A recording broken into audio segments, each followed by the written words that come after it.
They found Jacob on his back in the workshop, face half hidden under the shadow of the car lift, breathing in short, ragged pulls. The men moved like a single machine, quiet, efficient, the sort of violence that had a plan. A wrench had rolled from his fists and clattered against concrete. The radio in the corner kept playing a talk show about traffic like nothing had happened. A fluorescent bulb hummed overhead. When Jacob tried to rise, someone kicked him back down. His breath came with a wet sound. He tasted metal and oil and the dust of a life that had never been soft. From the street, a neighbor called the ambulance because the engine light on the truck still glowed, and he heard Jacob's voice cut off in a way that did not belong to a man used to hard days. Police later would call it an attack, an intimidation intended to fracture him, to push him away from a woman he had once loved, and to make sure he stayed silent. In the small town where Jacob repaired radiators, the idea of hired men showed up in rumors first. They came for him, and then in more certain, quieter phrases, they wanted him gone. Amanda Okoro heard the news late that night, sitting in a study that always smelled faintly of bergamot tea and old books. She had not seen the bruises when Jacob's younger brother texted her a photo. She did not need the photo. She knew, with a kind of private, unwelcome intimacy, how his face would bruise, where the shadow would fall, the line along his jaw, where his father's temper showed itself in the shape of pain. She knew the routes he took, the small streets he preferred, the side of the road where he parked the truck when he worked overnight. She knew the places he felt safe enough to nap for 10 minutes on a hood, pretending the world had paused. She knew him too well. It was not a romantic nostalgia in her chest. It was a ledger of shared choices, a record of years in which their lives had intersected in ways the town misunderstood. When Amanda stepped away from the life of constant appearances and corporate dinners, it had not been because she refused the world. It was because a child had changed the geometry of her days. Jacob's son was born into a room that smelled of antiseptic and the kind of fear a new mother knew intimately. Amanda had been there, hands steadying when necessary, offering the quiet of a house that could hold a child's first nights. That memory was folded into everything, now that Men in Black came through Jacob's door, like a sentence. She stood in the study until the phone went dead between her fingers. Outside, the town had its own soft clock, the kind that counted worry by how many lights stayed on in a house when dawn bled in. The attack on Jacob did more than bruise a man. It opened a door Amanda had kept closed for years. The men were not reckless. The way they moved said there was ordering force behind them, someone with means and reason. Means in that town had a name that looked like hers. But this was not vanity. She had the money to buy hospitals' best rooms, and the influence to make busy doctors tilt a little straighter. That did not mean she would let violence be delivered into the neighborhood she had long ago tried to protect. There were things money could not undo. There were debts she had not paid, and there were the children. If you want the full story of how one beatdown unspooled a quiet life and opened the doors of a secret no one expected, stay with this until the end. And subscribe so you don't miss what comes next. The memory came back like water through fingers. Not the brute splash of blood, but the slow beginning of it, when decisions accumulate until they are unavoidable. Months earlier, Amanda had been in a hospital where the fluorescent lights seemed too eager to show everything. She had come alone at first, a woman who had given the world the wrong impression, polished, solitary, large in the way a house can be large, and the truth was smaller and harsher. She was carrying the weight of a child and a question about who would hold him if she could not. Her twin sister Amarka arrived on an afternoon where the wind outside carried the taste of money and the smell of a life that had to be fought for. Amarka's reasons had always been avarice braided with survival. She did not pretend otherwise. She arrived with 2 sons, who had learned too early how the world could be negotiated if you could steady your voice and hide the shaking hand. Fault lines in family go quiet for a time and then rearrange themselves. To anyone watching, it looked like a compassion Amanda offered. She had space, a network, a roof wide enough for children whose parents could not keep them. She saw their hunger as if it hurt her. She did not see, or refused to see, the precise way Amarka tucked debt and resentment into the polite sentences she used around the dinner table. The hospital rooms had the same ledger as the town, records, lists, and people who could be bent. For all Amanda's wealth, she wanted nothing from the obstetricians except a good delivery and the calm to hold whatever came next. But Amarka moved with a sense of arrangements, of deals to be made that would fix them, if only for a moment. There were whispers of unpaid loans, of men who wanted more than promises. Amarka mapped out the future in a way people do when they are tired of being counted out. She made the bed of necessity so tightly that it felt like a plan. In the delivery room, the monitors kept time like a metronome, and there was a newborn's cry that sounded like salvation. Amanda held that small chest against her own and remembered the weight of life as an absolute. She was not naive to what the world might ask of her child. She had always learned early that even the richest mouths sometimes had to ask the poor why they owed anything. But she believed, as she had tried to believe in good things, that care could overwrite origin. She would be a mother.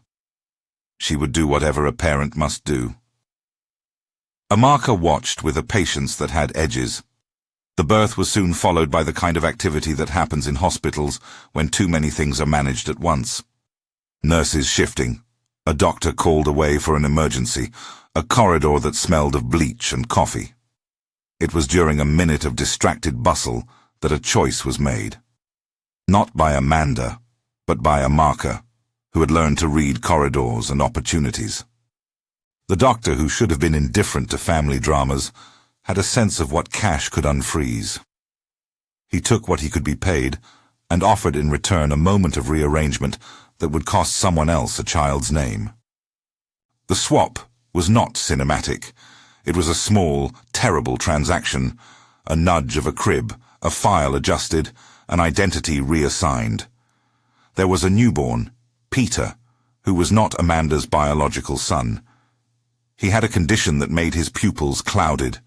The physicians would later explain it with clinical words that did not soften the truth.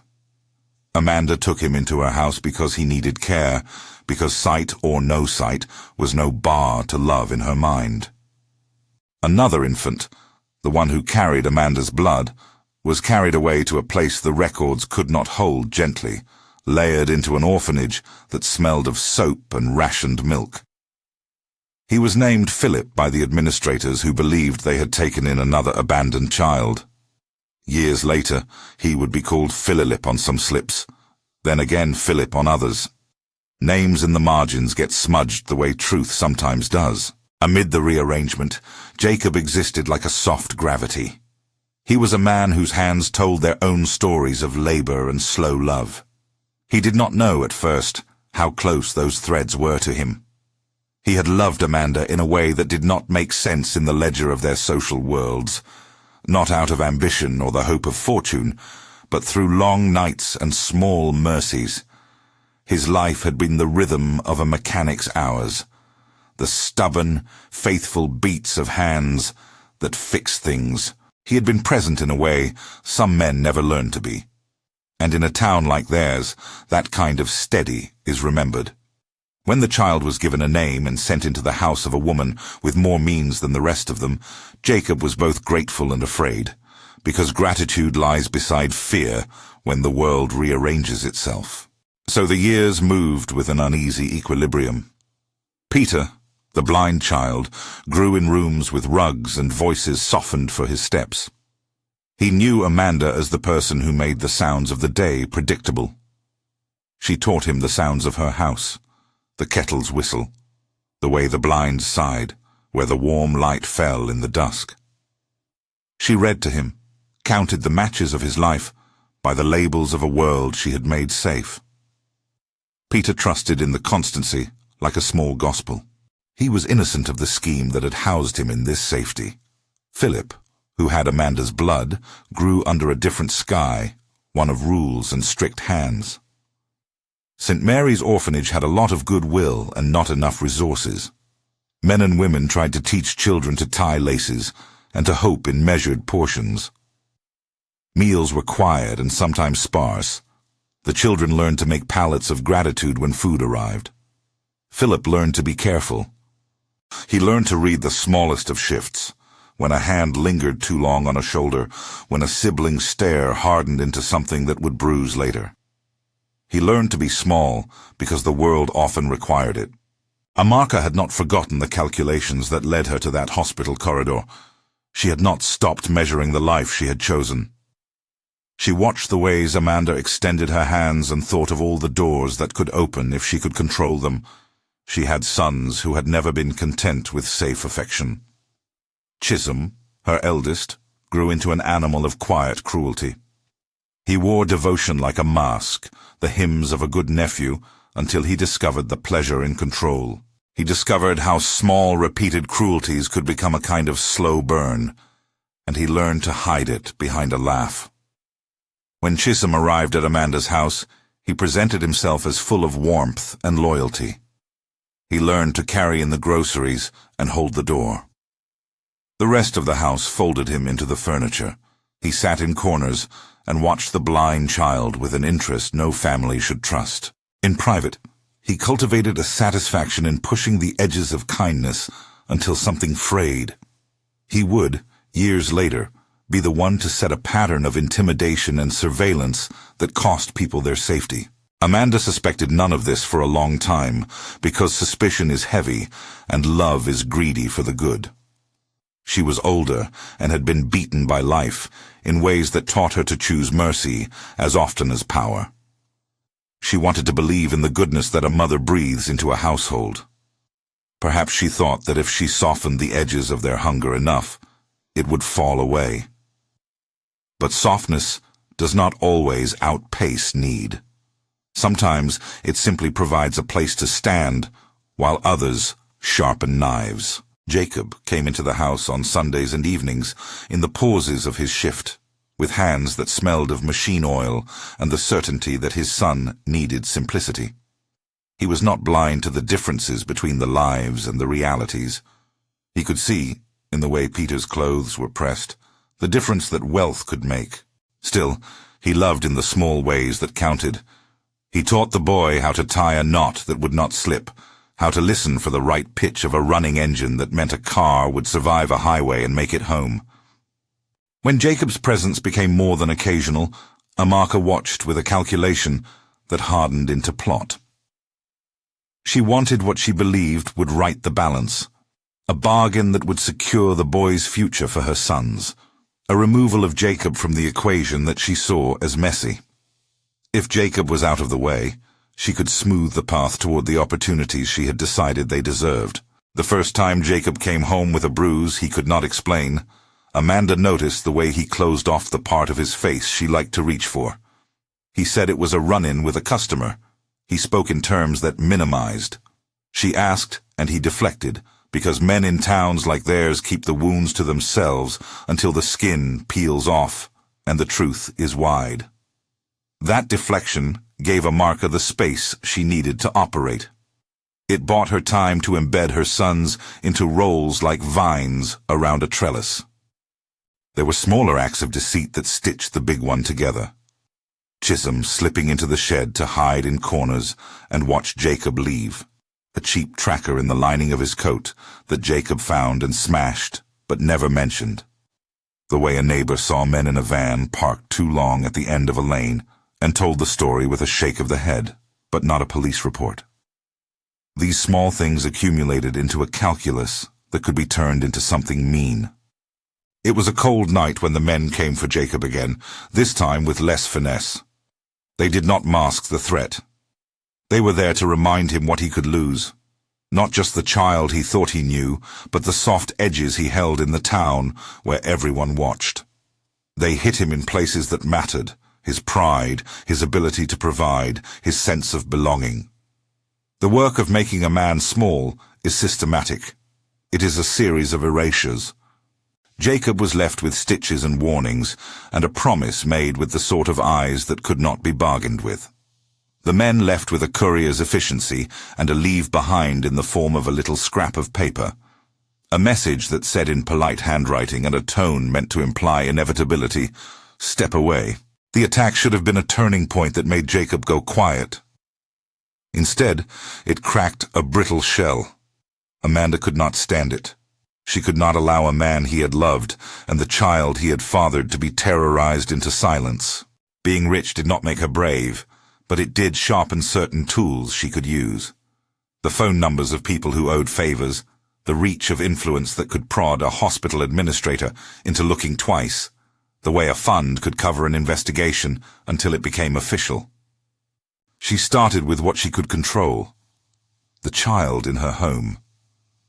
She watched the blind boy for signs of trauma, a wince at loud bangs, a retraction when hands came too fast. She told herself often that love would make a sanctuary.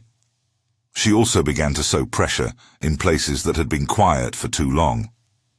She called the doctor who had attended the birth for what she believed was a simple question, and found a man whose voice was careful, like someone walking on brittle ice. Dr. Admi had been the kind of physician who kept his hands clean in public and his accounts tidy in private. He had risen to the position where he could call the shots, and once he had weighed a bribe against his own conscience and chosen bribe. He had been in the delivery room that day. He had, in a moment, altered the course of two boys' lives. Amanda did not trust him, and yet when she spoke to him, she found the brittleness of someone who still feared consequences. He offered her a story about bureaucracy and misplaced records and the way memory slides over time. He promised to look into it, but he said things that tasted like avoidance. When Philip, the boy in the orphanage, fell from the playground and needed stitches, it was the kind of trivial emergency that reveals deeper truths. They put him into an ambulance that hums with the sort of efficiency that feels distant to those who wait for it to serve them. Amanda heard that he was in the same hospital where her child had been born. She could not help herself. The fact of the two boys in the same system looked like an answer, if looked at sharply enough. She sent a driver and a lawyer and two quiet men who knew how to ask questions without making a public scene. Hospitals are places where human error is a frequent currency. They also keep records in a way that can be coaxed into the light. At the hospital, a nurse took blood. It was routine. Someone would check for hemoglobin and type. A clerk misfiled something. When the results came back, the blood types did not align in the way a mother would expect. In that moment of mismatch, a coldness spread through Amanda's chest that tasted like metal. She asked for copies of the tests. The technician's face told a story about how uncomfortable truth could be in fluorescent light. "How long do you keep footage?" Amanda asked, not yet needing the cameras but wanting to know the contours of possibility. "We keep it as policy," the nurse said, and then again, indefinido. The word sat between them, both an admission and a shield. The nurse meant that the hospital's retention policy was variable, that archives rotated, and that sometimes things were overwritten to make space. To Amanda, indefinido sounded like a denial that could be bent if the right pressure were applied. She applied it. Amanda had investments that tolerated inconveniences and friends who were not above returning favors. The hospital administrator who owed a debt to her charity board now owed her a straightforward question. What did the cameras show near the neonatal ward on the morning the boys were born? The man promised to look. Behind the promise, there was a mediated panic. Footage, he said, sometimes circulated beyond the formal retention window. Sometimes the files were recycled. Sometimes they were kept. Sometimes they were not. Policy in that hospital was a palimpsest written over by urgent needs and resource limits. Amanda did not accept policy as a final word. She kept asking. She sat in a chair in the hospital's bland waiting room with the kettle sound of fluorescent lights overhead and thought of the boys sleeping under different ceilings. She thought of Jacob's hands. She thought of what it meant to have a child's identity rearranged by quiet greed. The footage, when it came, did not look like a revelation in the way cameras in movies produce them. It was a small, grainy black and white loop, with the corners cut with light. The timestamps sputtered. A nurse wheeled a bassinet. A doctor adjusted his coat. The clip she had been given started too late, and offered nothing but a jumble of feet, until someone with knowledge found a way to pull a longer file. Indefinido, it turned out, meant nothing to a woman who would not stop leaning on the door. Dr. Admi's voice, when she confronted him, slid into an internal negotiation. He told her he had been paid in a way that implied more than money. He had been paid to choose a path that he told himself was the lesser evil. He had rationalized. He had been thinking primarily of his own family, his own debts. He had been human. Amanda heard him and felt no satisfaction. The humanization of an accomplice does not soften the pain.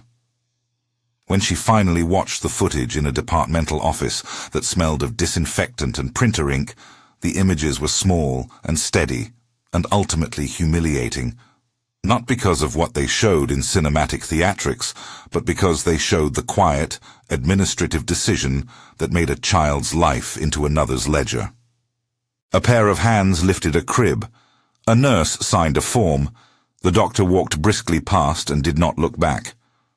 The footage froze on a moment that the camera could not capture in detail, but that the mind could fill. A woman's lips moving in a bargain, and a newborn's breath, already learning to make quiet sounds. Amanda pressed her hand to the desk as the frames moved.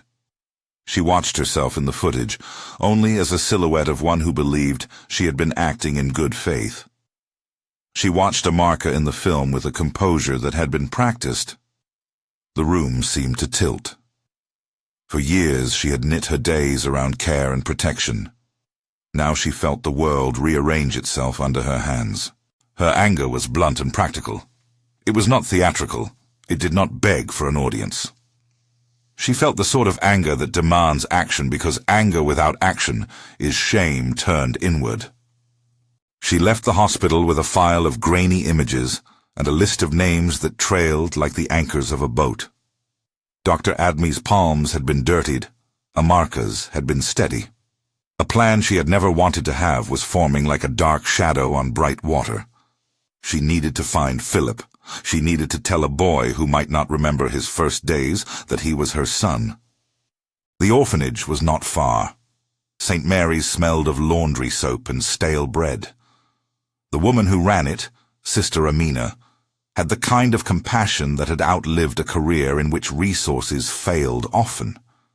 She accepted donations with the weary gratitude of someone whose work was a succession of first steps forward and two back. When Amanda arrived, the matron looked at her with an expression that tried to read why a woman with a house like hers would enter their modest yard carrying the look of someone who had been betrayed by blood. Amanda took the boy's hand in the visiting room, and he was at once a stranger and a familiar. Philip had grown the way those who are underfed grow, small for his age and keenly attentive. He watched Amanda's hands as if calculating their thickness and whether they could be trusted. He had learned to read the world with the hunger-attentive face of a child who had seen people give and take away.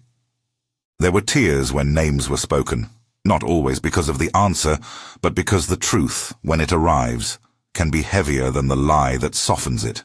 When she had him in her arms, she felt a complex relief. It was not a perfect moment. There were enough cracked pieces between them for a small opera of grief. Philip was not a blank page. He had memories of hunger, of shame, of being shuffled through systems that did not always see him as a person. He had been shaped by the orphanage, just as Peter had been shaped by Amanda. DNA would confirm their relationship.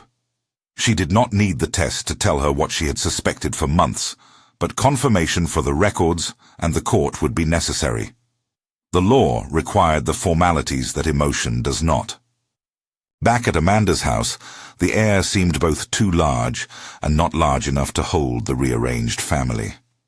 Peter, the blind child she had loved for years, met Philip with the cautious curiosity of those who do not yet have words for complex betrayal. He smiled in the way that had always been his first language: openness. Philip watched the interchange and counted the seams. Amaka, when she realized the miscalculation, did not disintegrate like a villain from fiction. She hardened. Her face folded into a resolve that had long been practiced.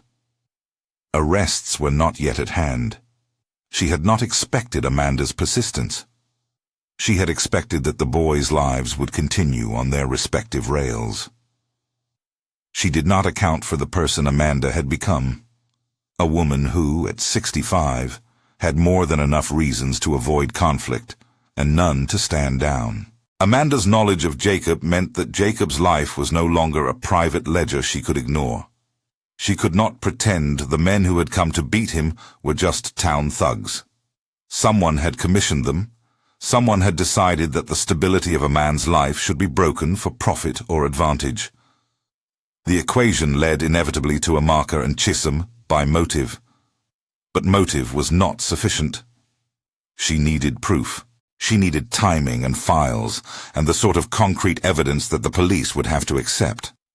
She was not naive about the power she wielded. She knew money could not undo the years, but it could force doors open that otherwise remained bolted. And she intended to use it.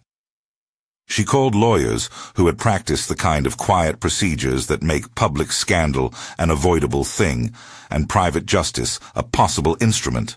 She called a detective who once worked for the city and had a habit of not taking no for an answer.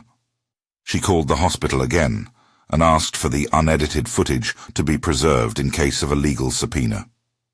The hospital administrator said the retention policy could be indefinido, and then, faced with Amanda's firmness, said they would make space to keep the file. Policies bend to pressure sometimes. Even retirement staples twist when the right person knocks. When Amanda finally sat in the small room with the detective and watched the footage that kept the secret, the images moved with a terrible ordinariness. The nurse ID bracelets were small. The forms had signatures that could be traced. It was not a story that could be washed away with a coat of polite denials. It was a record left by hands that had known how to write falsehood and did so in the light.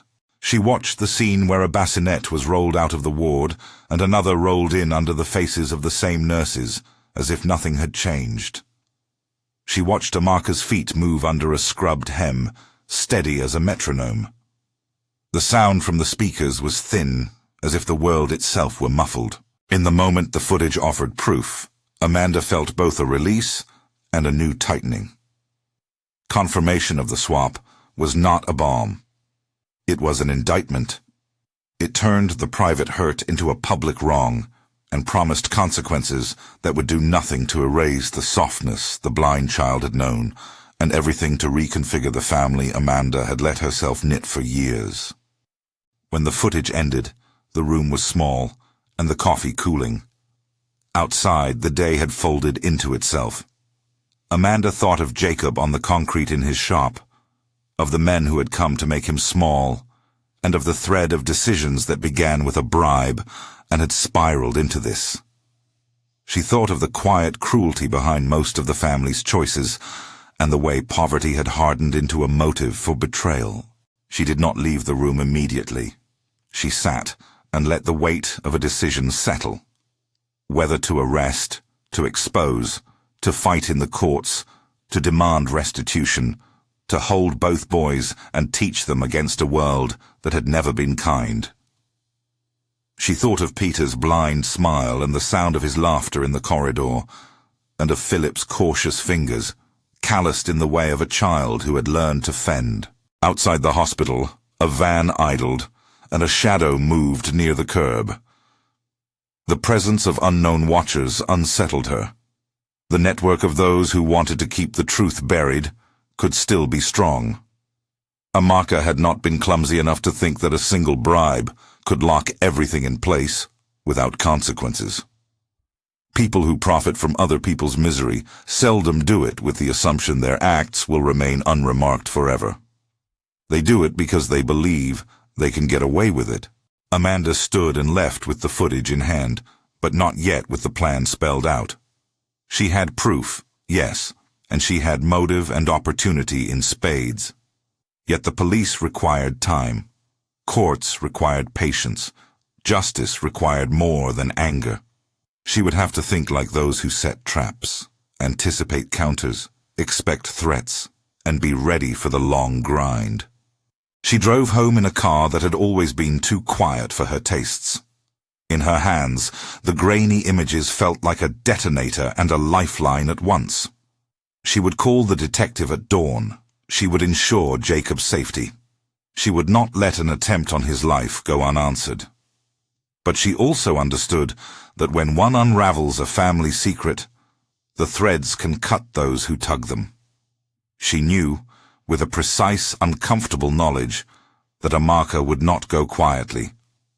Chisholm would not be a mere witness. There was danger in putting the world's light on such a bed of lies. The night Amanda returned to the house, the blind boy tapped her by the knee with the small, precise hand of one who had learned to measure love in touch. He hummed a tune Amanda had taught him 2 years earlier. Philip, now in her care, slept with a blanket too small for his shoulders, the kind of sleep that held dreams of other rooms. Amanda stroked the pattern of both of them and let the complexity of being both mother and guardian settle like a weight and a blessing. Outside, a car idled for a full minute longer than it needed to.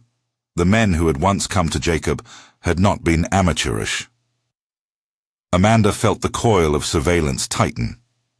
The hit on the mechanic had been meant to send a message, and perhaps it had been sent by someone who expected nothing to happen. They did not count on a woman at 65 who would bend the law like a tool until it served the cause of truth. She picked up her phone and dialed numbers that did not feel like armor, but like possible protection. She delegated. She asked for surveillance at Jacob's shop. She arranged for a safe room, should the threat escalate. She told herself, in the quiet of the night, that wealth would not make things easy, but it could make things possible. The next morning would be the start of a long legal choreography. Subpoenas, evidence, DNA tests, and the slow machinery of institutional accountability.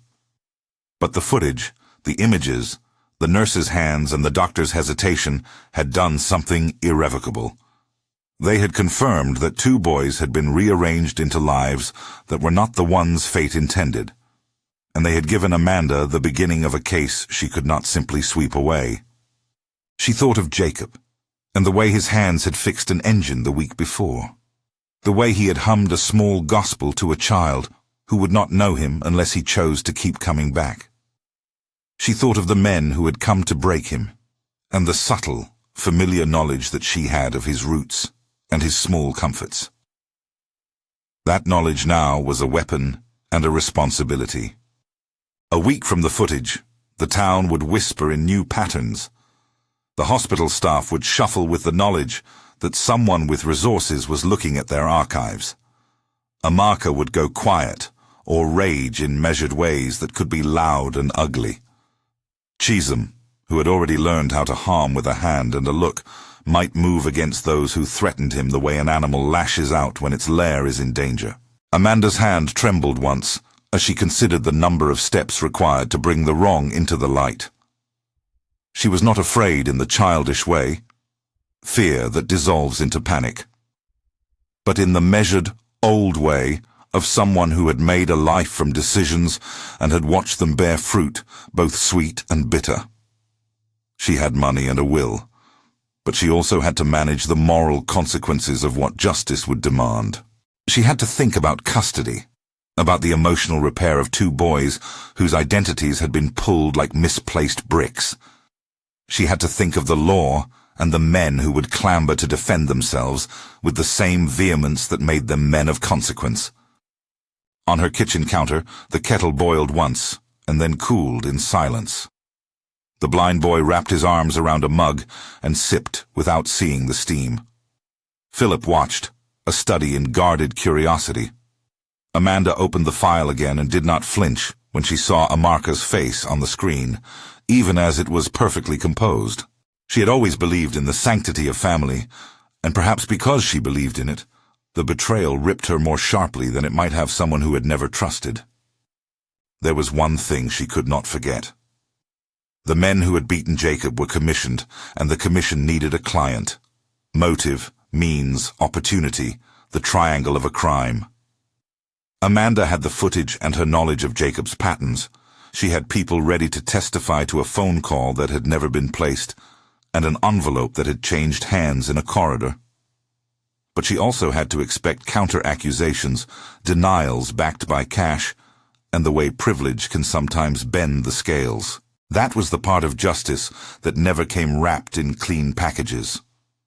The morning after she confirmed what the footage suggested, Jacob's wife called Amanda and wept on the line with a voice that trembled in the way only those who have been afraid can sound. They asked for help in making his workshop a place that felt safe. Amanda arranged security cameras and a sleeping cot where someone could stay overnight.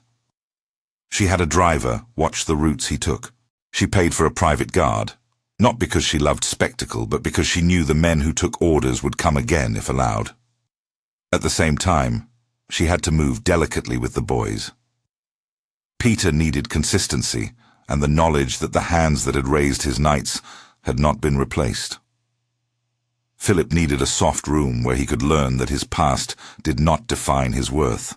The first weeks would be therapy appointments and the long, slow business of teaching someone that truth sometimes comes late but does not make one false. Through it all, Amanda felt a dangerous satisfaction.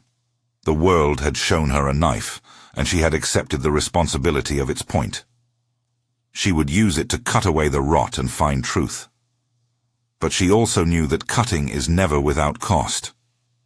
When the police took statements, and the detective looked at Amanda with a sort of professional distance that meant he believed there was enough to start an investigation, she felt the shift from private anger to public warfare.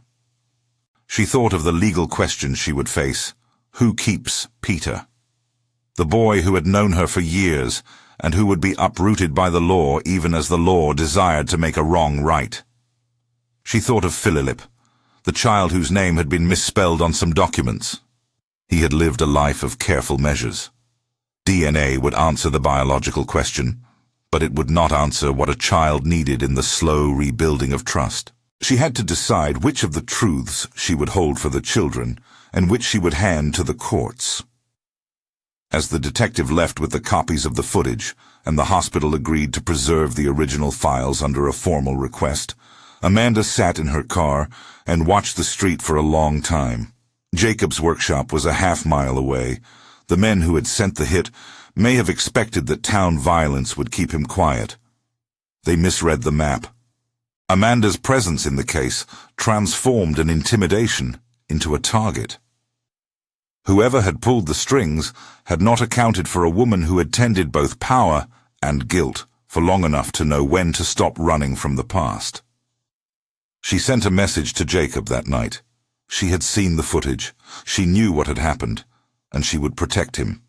She did not make promises of miracles or easy fixes. She made the promise of action. Night fell, and the chandeliers in the mansion cast long shadows. Peter hummed himself to sleep. Philip clutched a blanket and let the heaviness of trust be a new thing in his life. Amanda sat by the window and watched the town that had once been a place of simple measures become a chessboard where several people played to win. Somewhere in the town, men watched too. The ones who ran errands and took orders and did not ask questions were careful eyes for those who wanted the truth buried. They had seen Amanda move with dangerous calm before. Wealth had not frightened them, because most men who had power had met another power and looked for the weakest point. They had not accounted for the way personal knowledge, knowing Jacob's favorite bench, the lane he used to, become a map for someone who wanted him found at the worst moment. They had not accounted for the way a woman who had once threaded his days into her own could remember the minute things, the squeak of the workshop gate at 7:14, the way he favored the left-side parking by the alley. They had not accounted for a patience born of age and the furious clarity of a personal debt. The detective Amanda hired moved like someone who'd spent a career corralling facts and turning them into leverage. He took statements, he logged footage and files with methodical care. He put a watch on Jacob's shop without announcing it to the town. He was practical in a way that sat well with Amanda's blunt grief. "They're not amateurs," he said on the phone the night he reviewed the men's faces captured on a surveillance camera a mile from the shop. "They do this for others. They follow orders." Amanda wanted names. She wanted the ledger to show who had paid and who had accepted. She wanted a thin paper trail that would feed a court and shame the people who sold their conscience. The footage and the nurse's shaken testimony gave them anchors. Dr. Adme's reluctance had already cracked into confession when faced with the corner of evidence Amanda and the detective put before him. He spoke in the sterile cadence of someone who had once justified expedience as a necessary evil. He pointed toward corridors and whispered of envelopes and men who did not ask for receipts. He named a courier who sometimes moved between the hospital and the orphanage, a small point of contact Amanda's legal team could subpoena. It was not dramatic. Often, betrayal was a list of little alignments. A phone call placed at 3 a.m, a taxi receipt, a ledger line. Those things, pieced together, distorted the comfortable denial that allowed Amarka to live with the life she had made. Arrests were never immediate. The police wanted more than anger. They wanted a case. They wanted to be able to hold the story against the names and have a jury see what the cameras and the paper suggested. So Amanda furnished what she could. The hospital footage, the blood test copies that hinted at mismatch, the orphanage records that showed a child's arrival with a tag that did not match the other entries for babies of that day.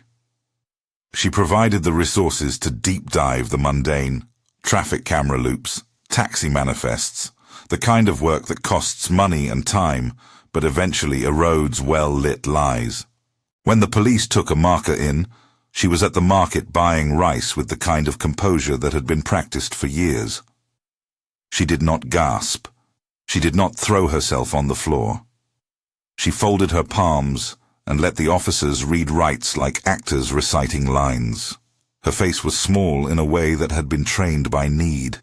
It was not the face of a cartoon villain. It was the face of someone who had chosen a path and then learned to justify it.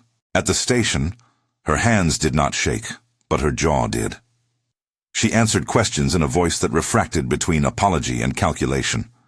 She spoke of debts and hungry mouths, and offers that had been made because the world was not kind to those without the means to fight. She did not offer the story Amanda expected. She did not plead lunacy or claim a memory lapse. She set facts into sentences that sounded like justification. "We did what we had to," she said at one point, eyes meeting the detectives with a kind of flattened insistence. Her sons' names came up, like small talismans. Chisholm's name was on every witness's lips, but he was not in custody. He had slipped somewhere between the arrangement and its exposure.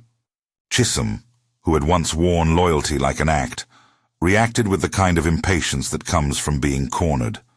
He moved in ways that suggested he would not accept the slow grind of legal consequence. He called men who owed him favors. He ranted in palatial rooms that had become comfortable because of his mother's previous shrewdness. He was not a mastermind, but he had enough ruthlessness and enough access to people who did not ask why to set plans in motion. When Amanda learned his name was moving like a rumor through a different network, she felt a cold she had not felt before. It was not only anger, but the fear of what revenge breeds. The night after Amarka's arrest, the men in the van returned to the town's periphery. They watched the shop through a wire of darkness and a screen of glass. They tested the outer ring of Amanda's protection, a black sedan that lingered too long at a traffic light, a single man pacing near the bakery. The detective who'd been working the case tightened his grip. He rotated the watchman. He placed decoys. He spoke with Jacob in the tired, practical voice that had become his coat. "Keep your phone charged. Don't leave the door unlocked. Call us for anything." Jacob complied, but remained staccato with emotion.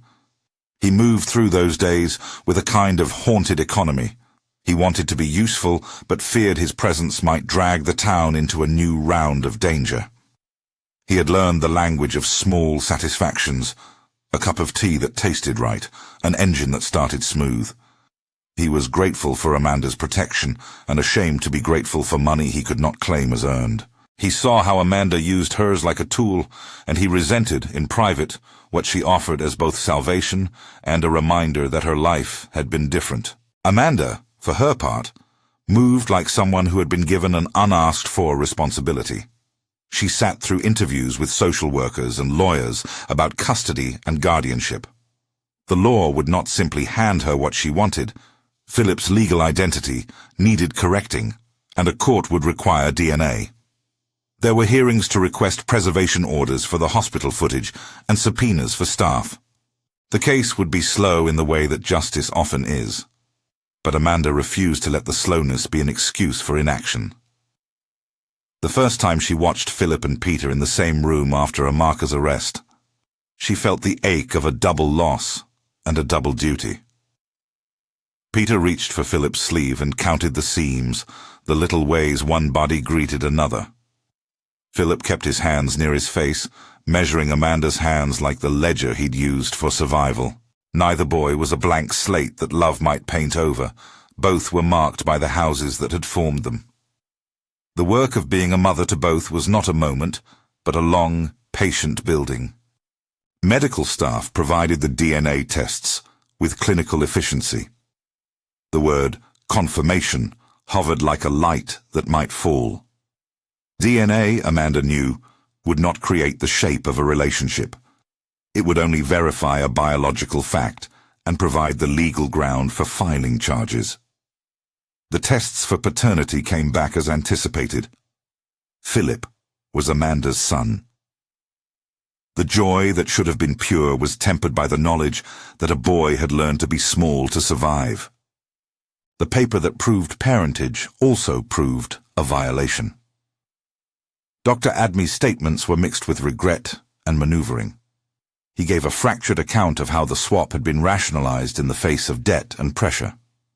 He spoke of his children and his fear and the way he had told himself he was choosing one lesser wrong for another. His confession, however partial, helped authorities build a case for malpractice and criminal collusion. The hospital, facing reputational ruin, promised internal probes and promised changes that would be written down and then perhaps forgotten. Institutional failure had made the swap possible. The law would now try to hold people accountable. Arrests followed. Amaka faced charges that would include custody interference, conspiracy, and other counts that fit the cluster of crimes the police had gathered. Dr. Adme was charged with professional misconduct and paid decisions. The men who had attacked Jacob were identified by the detectives' work combing through the van's movement and the phone logs linking them through intermediaries. Some were picked up in the town, others proved better at vanishing. The criminal justice system is an imperfect engine, and Amanda learned that not all threads untangle into neat endings. Public exposure was brutal in ways both expected and surprising. The papers seized on the scandal with a hunger that made Amanda feel exposed in the bright glare of an audience she had not invited. Interviews were requested. Opinions swirled. Amanda's philanthropy was not enough to shield her from the social judgment that followed the discovery of family betrayal. For reasons both practical and private, she kept the boys out of the press. She refused to let cameras into the house that had become, overnight, a kind of refuge. Chisholm did not wait for court. He disappeared into nodes of friends who shielded him for a while. But getting away from town was different from getting away from consequences. He made missteps. A phone call overheard in a bar, a meeting recorded on a neighbor's ring camera. And those missteps became evidence the detective collected. He tightened his circle and let others run errands. He sent messages that were equal parts threat and lament. He was young enough to believe he could muscle his way through threats, old enough to know how to avoid obvious traps. On a rain-smeared afternoon, a man knocked on Jacob's workshop door. He said he had a job for the mechanic, a pickup that needed a tune-up in the middle of the night, cash if Jacob would come alone. Jacob almost did what he always did. He weighed the small benefit against the suspicion. He thought of the attack and the way his hands had felt in the cold light of the hospital after stitches. He thought of his son and the way the boy's face had looked the day a stranger at the orphanage had handed him a plate with a small ration. He said no. The man left with an angry mutter. Amanda, who had been sitting in her car across the street watching the routine of his day, saw the exchange and moved. She knew Jacob's reluctance to make a fuss. She also knew that a job offered at night was the language of someone trying to move a man out of place. She sent a text to the detective and to Jacob. "Don't go. Stay put." The man left, but he did not go alone. He called. He described in tones meant to be casual a way of making sure a man followed instructions. Those calls were traced. Their handwriting led back to Chisholm's network. The trap that followed was not cinematic. It was a series of patient, boring moves that police make when they set an ambush, a scheduled maintenance appointment cancelled and replaced, a marked car parked 20 yards away to be obvious to anyone who cared to look. Officers in plain clothes set to wait. Amanda sat in the shadow and watched. In those hours, she felt fatigue line her face. She had imagined less mess and more clean lines. She had imagined clearer justice. Reality offered only an incremental grinding toward accountability. Chisholm and a companion arrived in a small hatchback, the kind of car that tried too hard to be ordinary. They moved with a readiness that betrayed their plan. They expected to find one man alone and vulnerable. They expected to scare him into going away. They had not planned for Amanda's patience or the detective's quiet preparation. The confrontation was short and raw. Voices rose. One of the men reached for something. Another moved to steady him. A plain-clothed officer stepped in, and the air shifted from threatening to legal. Chisholm froze, anger clouding into a spasm of something that resembled fear when he saw the badge. He tried to charm, then threatened. He was arrested on the spot, not for the swap, which required more paperwork and time to prove, but for intimidation, for attempted abduction, for weapons possession found in the car. The charges were immediate. The small victories of law come in these careful steps. Amanda watched as Chisholm was led away. She felt no triumph. She felt a hollowing that might have been relief, might have been the recognition that more storms would come. Chisholm's face in custody was not the face of a man who had truly learned consequence. It was the face of someone who had been cornered and who would likely come back sooner or later if he could. The legal machinery that followed did not resolve everything. Courts set dates, motions were filed. The hospital settled internally and faced external malpractice suits. The orphanage offered apologies and promised reforms, and Sister Amina wept in private over the children she had tried to shelter in a world that paid its caretakers poorly. Public opinion fissured in the way it always does in such stories. Some people saw Amanda as a heroine who exposed a monstrous wrong. Others said money had purchased justice. These narratives rose like dust, obscuring the fine work of mending what had been torn. At home, the boys moved in slow circles around one another. Peter learned to guide Philip's hands over the toys he had always known. Philip learned to let someone take his hand and not let it go right away. Therapy sessions started. A woman who worked with children spoke about trust and small rituals of repair. Amanda sat in the doorway sometimes and felt like a spectator to a healing that demanded more than she could perform. She could arrange for tutors, for doctors, for counselors, but she could not replace the years lost. That, she understood, was the ugly, tender truth of the days to come. There were other reckonings. Neighbors who had been complicit in quiet ways found themselves in the uncomfortable light of subpoenas and media calls. Some made public apologies, some refused to speak. One nurse who had watched the footage and then looked away moved abroad and refused all calls. Another clerk who had signed a form quietly turned state's evidence, admitting that it had taken the smallest of bribes and the heaviest of fears to push him into cooperation. Amanda found herself thinking less of money and more of repair. She wrote checks for the orphanage and for child services and for medical care, but she also stayed in rooms and listened. She learned how to make space for two boys to grieve and to build new habits. She rearranged the house. She put locks on back gates and made the blind boy's room feel more like his own by teaching sound maps for his feet. Jacob, who once kept his feelings in the shape of a stoop and a cough, started to take a new sort of place in their lives. He came more often and stayed longer. He taught Philip, who was biologically his son, how to make the chain of a bicycle not fall off and how to tune a carburetor. He taught him how to recognize the small signs an engine makes before it refuses to run. In those hours, there were silences, and there were small, sturdy moments that felt like the laying of stone. Jacob did not ask for more than the chance to be present. He was awkward at formalities like court hearings and interviews. He was good at presence. Amanda watched them both and felt the impossible calculus of love and atonement.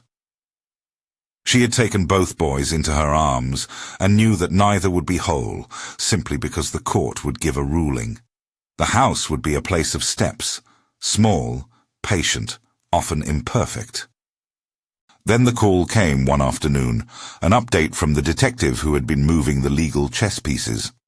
Someone higher up in the hospital's administration had offered evidence that a ledger trail led to a man in the city who had been providing services to families in need in exchange for a cut that was far larger than charity. The man had ties to others who made a living off the edges of law. The trail led to uncomfortable places where institutional decay looks like normal business. Amanda folded her hands over the phone and felt a tiredness that was not simply physical. She had thought the arrest of Amarka and Chisholm would close a loop. It had only widened the arc. People who had made fortunes off other people's desperation had skirts of influence that reached into committees and hospital boards. She was no stranger to committees, but she had not expected the fight to spread like a stain. While the detectives continued to follow the evidence, Amanda turned her attention to public repair. She called the local paper and asked for privacy for the children, but requested they run a feature on hospital accountability. She wrote op-eds under her own name about funding for orphanages and about the way poverty coincides with exploitation. Money got headlines. It bought space for arguments people without it could not afford to make. In court, the charges unfolded like a long winter. Witnesses came forward. Dr. Adme's admission helped convict him on some counts. Amarka's testimony against herself and others complicated the plea. Her lawyer tried to make the argument of desperation. The prosecutor made the argument of choice. The judge listened with that impartial face courts cultivate. The verdicts were not simple. Some charges stuck. Some were plea bargained into reduced sentences. The legal system, with its slow machinery, produced a mosaic of outcomes that satisfied few and reminded everyone that law does not always equal perfect justice. Amanda watched the legal theater with her hands folded and a certain practical grief. She had wanted a clean writing. Instead, she had to work within systems that, by their nature, fragmented truth into testimony and evidence. She accepted that imperfections would remain. In one of the quieter moments, late, when the house was reduced to the soft hum of refrigerators and the boys breathing, Amanda sat with Philip on her lap and felt the smallness of the task ahead. Philip smelled faintly of the orphanage still. His hands were calloused in a way that bespoke caution. He asked, haltingly, about his mother. He wanted to understand why a woman might leave him. He wanted reasons and forgiveness, and a map for the future. Amanda told him a truth stripped of obfuscation, that people make choices that hurt others, that sometimes laws try to fix it, that he had not been to blame. She promised the work of patience. She promised to be visible. She promised to keep him safe. Those promises were heavy. She meant them. Peter, who had carried a woman's voice for years like a familiar road, leaned into both the new and the old. His blindness made him tactile in ways that revealed the world's finer seams. He would be a boy who learned to navigate rooms by sound and memory, and the careful kindness of those who spoke softly. Amanda taught him to use language to map his environment and to name things that might otherwise be invisible. Those lessons were small and sacred. The story did not end in the courtrooms or the hospital corridors. It threaded into the town's daily life. Neighbors who once passed doors without greeting moved through the spaces with new, awkward proximity. Some apologized, others closed their shutters. The orphanage received donations and offers of help, though it still pleaded for lasting support rather than the flash of charity that came with scandal. Amaka, in custody, did not break. She folded herself into a composure that suggested she would use even the smallest interactions to prepare for what would come next. In the visiting room, she leaned forward and spoke to Amanda like someone bartering for mercy. "You think you've won?" she said quietly, eyes bright with something like calculation. "But this isn't finished." Amanda listened and felt, with a sober steadiness, the truth of that sentence. Amaka had not been clumsy enough to assume consequences would never land. She had been reckless enough to assume she would be able to manage them. Now she would learn how the long reach of law and memory might be less predictable than the shortcuts she once took. Chisholm's path remained uncertain. He had been arrested and then released on bail because of the legal technicalities of the charges the police could prove at first. He had friends who whispered about escapes and trouble. The detective advised caution. Amanda installed extra security at Jacob's shop and at her home. She did so, not because she relished vigilance, but because she had been taught by the men she had watched move silently through the town that you must sometimes outlast violence rather than defeat it in a single stroke. Months passed, and the hard work of living settled in like habitual weather. The boys attended school, went to therapy, learned new rhythms. They ate in the same kitchen and slowly learned what it meant to share space without constant suspicion. Amanda continued to press for institutional reforms at the hospital and the orphanage. She sat on panels, lobbied for funding, and used the scandal as leverage to demand policies that would prevent such a swap from happening again. Some committees met her with resistance. Bureaucracies are large beasts with slow appetites. But some policies did change. Retention practices were reviewed, staff training increased, and a few people who had been silent found courage. In the end, the thing that mattered most to Amanda was not public reform, though she cared about it. It was the daily, small reweaving of lives. It was the way Jacob taught Philip to hold a wrench, and then complimented him on the surety of his hands. It was the way Peter hummed a song at dinner, and Philip learned to join in. It was the quiet evenings in which the three of them, Amanda, Jacob, and the two boys, sat around a table and pretended for a while that the world had not been unmade and remade. Yet the title of the town's gossip would never be wholly mute. They sent the Hitman, people would say in bars and on porches, and then add, as if to supply a moral, but the billionaire knew him too well. That was partly true and partly reduction. Amanda's knowledge of Jacob had been born of history and habit. It had been sharpened by the fierce responsibility she had chosen to shoulder. Her money had opened doors, but it had not bought absolution. The truth was messier. She knew him because she had once chosen to let her life be entangled with his, and because that choice had given her a responsibility that could not be shrugged off. There remained loose ends. Amaka, sitting in a prison visiting room with the daylight that filtered through high windows, met Amanda's eyes one afternoon and smiled without warmth. You think you unmake me? She asked, as if a challenge. I have people outside who make plans.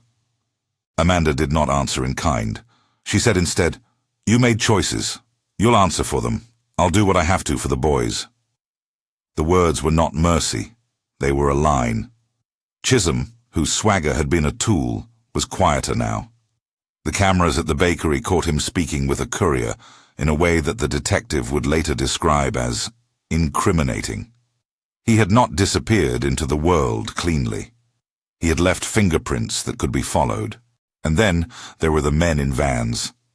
The hired eyes and hired hands who had been used before and who could be used again. Some were in jail, others had been questioned and released, and a few had records that stretched beyond the town's borders. The detective continued to work, following leads that bent outward like tributaries. The fight, Amanda understood now more than ever, would be long. On an evening that had the pale hush of early fall, Amanda sat by the window and watched the streetlights blink on. The boys were asleep. Jacob had driven back to his small house after a long day teaching Philip simple mechanics. Amanda held a file of stills and court papers on her lap, the paperweight of truth and procedure. She thought about all the things that money could not fix. The years stolen from a child, the endurance of shame, the quiet ways betrayal shapes a person's bone. A knock came at the door. She expected staff. Instead, it was the detective, tired and alert. He handed her a thin envelope and sat in the armchair opposite. We had a call, he said. A voice you might know. Amanda opened the envelope. Inside was a photo taken from a distance of a man walking into a commuter station downtown. He was not a local name at first glance. But the detective had traced the call that had arrived at Jacob's shop the night before the job. It led to an intermediary a town removed. That intermediary's accounts pointed to a small ring of enforcers who still took assignments for those with enough money to hire them. The ring had a leader whose name did not come up in local gossip because his work had always been done through others. But the photo, and the voice, suggested something deliberate. Someone was testing the perimeter again. Amanda set the photo down and felt a clarity she had learned to trust.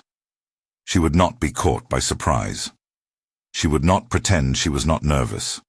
She had been close to saying simpler things, that the law would do its work, and that fear would end. But she knew better. Justice was slow. Protection could be arranged and sometimes failed.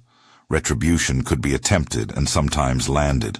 She made a choice in that quiet living room, a choice that had nothing to do with money and everything to do with the shape of the life she'd promised to guard. She would not be the kind of woman who let fear win. She would also not be the kind who used power as a blunt instrument without thinking of the boys. She decided simply to continue. Outside, a van idled and then moved on. The world kept making its choices. Inside, two boys slept and dreamed in the house that had been rearranged by truth. Outside the town, men still made plans. Inside the home, people learned to measure danger in small ways and kindness in larger ones. The case would have more hearings. Some people would go to prison. Others would avoid full accountability. The orphanage would be rebuilt in reputation if not entirely in spirit. The hospital would rewrite manuals and then wait to see if the change stuck. Amanda would keep showing up, as she had promised, for the boys, for the town, for the balance she could help restore. She would not pretend she could undo the past. She would not stop trying. And somewhere, in a cell and in shadows beyond the town, ambitions and bitter resentments would still move. Plans for revenge are made by people who think in corners and small comforts. Amanda understood that the hit on the mechanic had been only a beginning, a message that had been meant to erase a knot in someone else's life. The message had not succeeded. It had, instead, unraveled a deception. Tell us in the comments, if you were in Amanda's place, what would you do next? Subscribe so you don't miss part 3, where the legal fight tightens and the men who thought themselves untouchable make their next move.